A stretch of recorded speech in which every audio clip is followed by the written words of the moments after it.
When you hear the name Beyoncé, three things come to mind: music, fame, and money.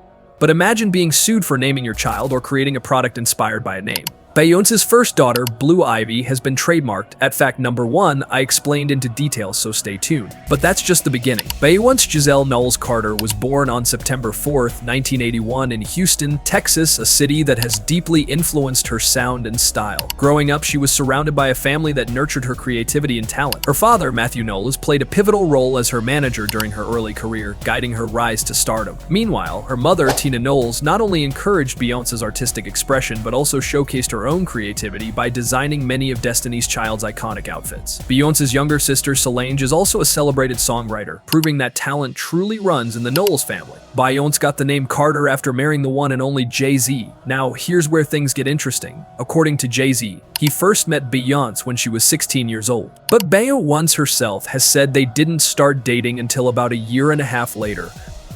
You know, we were friends first for a year and a half before we went on any date on the phone for a year and a half. Which means their relationship officially began when JayZ was in his early 20s and Beyoncé was just 17 and a few months. Despite the different takes on their early days, both JayZ and Beyoncé's families have been incredibly supportive throughout their journey together. With such a supportive and musically inclined family, it's no surprise that Beyoncé's journey to stardom began early. She became a part of the legendary girl group Destiny's Child, which became one of the best-selling girl groups of all time. Formed in the late 1990s, Destiny's Child dominated the charts in the sound of pop and R&B with hits like Say My Name, Survivor, and Bootylicious. The group sold over 60 million records worldwide, won multiple awards, and cemented their place in music history. It was through Destiny's Child that Beyoncé first showcased her powerful vocals, electrifying stage presence, and undeniable charisma, setting the stage for her next career.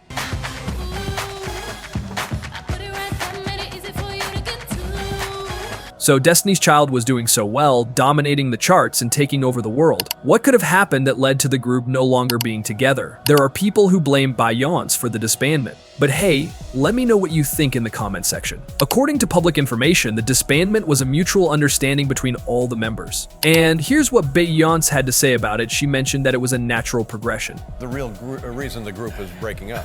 The real reason is because we're getting older. We each have our own things we want to do. Right. After Destiny's Child decided to part ways, Beyoncé wasted no time proving that she could shine just as brightly on her own. Her solo career skyrocketed, and in 2004, she won her first Grammy as a solo artist for her debut album, Dangerously in Love. The album was a massive hit, featuring iconic tracks like Crazy in Love and Baby Boy, both of which dominated the charts. That Grammy win marked the beginning of Beyoncé's reign as a solo superstar and set the tone for her becoming one of the most decorated artists in Grammy history. Wow, this is unbelievable. Performing was enough for me. I'm just so honored. I want to thank the Grammys for giving me this wonderful opportunity. This was my first record as a solo artist. Beyoncé holds an astounding 32 Grammy Awards, making her the most awarded artist in Grammy history. With a career total of 99 nominations, she has not only set records but redefined excellence in music. Her wins span across categories like Best R&B Performance, Best Music Video, and Album of the Year, reflecting her versatility as an artist. In addition to her Grammy success, Beyoncé has received countless other accolades, including MTV Video Music Awards, BET Awards, and Billboard Music Awards. As we are witnessing history tonight,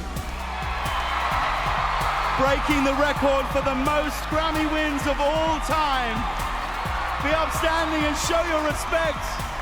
It's Renaissance, Beyoncé. In 2014, after the Met Gala footage leaked of Solange Knowles, Beyoncé's sister, physically confronting JayZ in an elevator while Beyoncé stood by. The incident sparked widespread speculation, with many linking the fight to JayZ's alleged infidelity, a theme later addressed in Beyoncé's Lemonade album.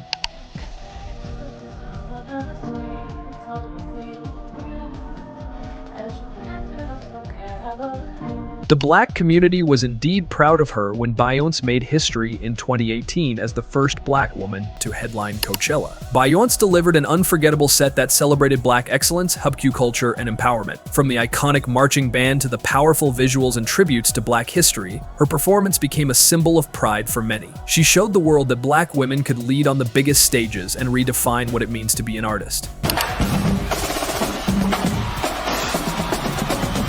Her Coachella performance, later documented in the Netflix special Homecoming, solidified her place in history as not just a pop star, but a cultural icon. It was a proud moment for the Black community and for everyone who believes in breaking barriers. Of the human race, I have a chance. While I can't say same for her performances back in 2013, during Barack Obama's second inauguration, Beyoncé was accused of lip-syncing the national anthem. Beyoncé later addressed the situation, explaining that she had used a pre-recorded track due to weather concerns and the importance of delivering a perfect performance for such a significant occasion. It was a live television show and a very, very important, emotional show for me, one of my proudest moments. And due to the weather, due to the delay, due to no proper sound check, I did not feel comfortable taking a risk. It was about the president and the inauguration, and I wanted to make him and my country proud. So I decided to sing along with my pre-recorded track. Although Beyoncé continued to break barriers in 2018 when she became the first Black woman to appear on the cover of Vogue's prestigious September issue. This cover, which is considered the most significant in fashion, highlighted Beyoncé's impact on the music world, also her undeniable influence on culture and fashion. For this special issue, Beyoncé had full creative control, working closely with photographer Tyler Mitchell, who also made history as the first Black photographer to shoot the cover of Vogue's September issue. And a little sugar, honeysuckle land. The result was a stunning celebration of Black beauty, power, and representation, something Beyoncé has always championed. Beyoncé's success has allowed her to live in luxury, and her home is no exception. She owns a stunning 16,000 square foot mansion in Bel Air, California, one of the most exclusive neighborhoods in the world. This sprawling estate, which she shares with her husband JayZ and their children. The mansion is known for its sleek, modern design, featuring high-end amenities, private spaces for their family, and of course the privacy they need to live away from the public eye. With breathtaking views and a vast, open layout, it's the perfect sanctuary for the Carters. In 2020, Beyoncé reached another milestone in her career when she became the highest-paid Black musician in history, earning over $400 million. This achievement wasn't just about her music. Beyoncé's influence spans across multiple industries, including fashion, entertainment, and business. Her partnership with Adidas for the Ivy Park collection, her Netflix deal for the Homecoming documentary, and her extensive music catalog all contributed to this remarkable financial success. She had mastered the art of expanding her brand while staying true to her artistic roots.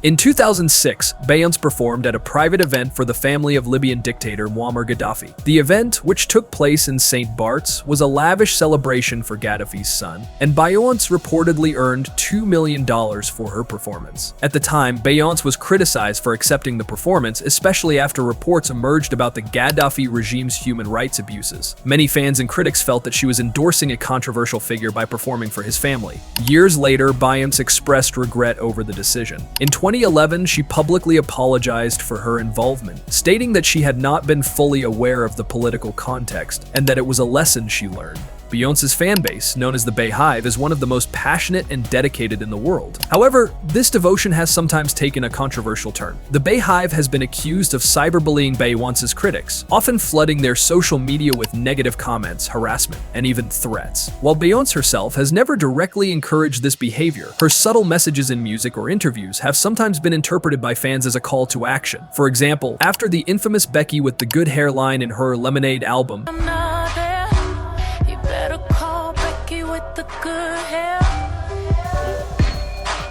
fans targeted individuals they believed the lyric was about, leading to intense online backlash. Critics argue that Beyoncé could do more to address and discourage the Bey Hive's extreme behavior, while her supporters believe she has no control over how her fans choose to react. This ongoing debate raises questions about the responsibility of celebrities when their fan bases cross the line. What do you think? Should Beyoncé speak out more about this, or is it beyond her control? Beyoncé's personal life is famously private, and while she has always kept much of it out of the public eye, it's safe to say she's too controlling over her image and the narrative surrounding her life. From her relationship with JayZ to her children, Beyoncé has managed to keep details of her personal life under lock and key, choosing what she shares with the world and when. While some admire her ability to maintain a level of privacy in a world of oversharing, others feel that this secrecy can sometimes be seen as manipulative, particularly when it comes to controlling how her family is perceived. However, Beyoncé has often stated that protecting her family and keeping them out of the public spotlight is a personal choice, one she feels is necessary to maintain a sense of normalcy and protect their well-being. Whether you agree or not, Beyoncé's ability to keep her private life so closely guarded only adds to her mystique and keeps fans guessing. After the release of her hit song Formation in 2016, parts of the song, its visuals, and its themes were too similar to the work of other artists, particularly in the visual concept and choreography. In Formation, Beyoncé used imagery and references to social and cultural movements that some argued were inspired by or borrowed from other creative works without proper credit.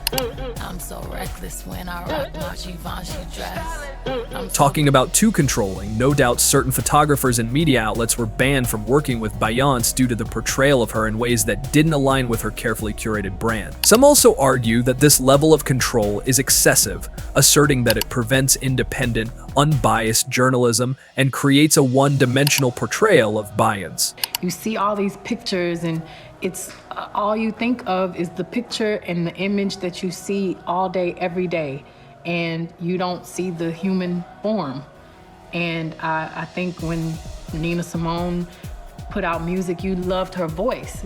That's what she wanted you to love. Did you know that Beyoncé is fluent in Spanish? That's right. Beyond her immense talent in English, she has mastered another language, Spanish. Growing up in Houston, Texas, where there's a large Spanish-speaking population, she learned the language from an early age. This skill has allowed her to connect with an even wider audience, and Beyoncé has performed entire songs in Spanish. One of her most notable performances was of her hit song Irreplaceable, where she sang the chorus in Spanish, much to the delight of her global fan base. The Spanish version of Irreplaceable became a huge hit in Latin America and solidified Beyoncé's appeal to fans across the world.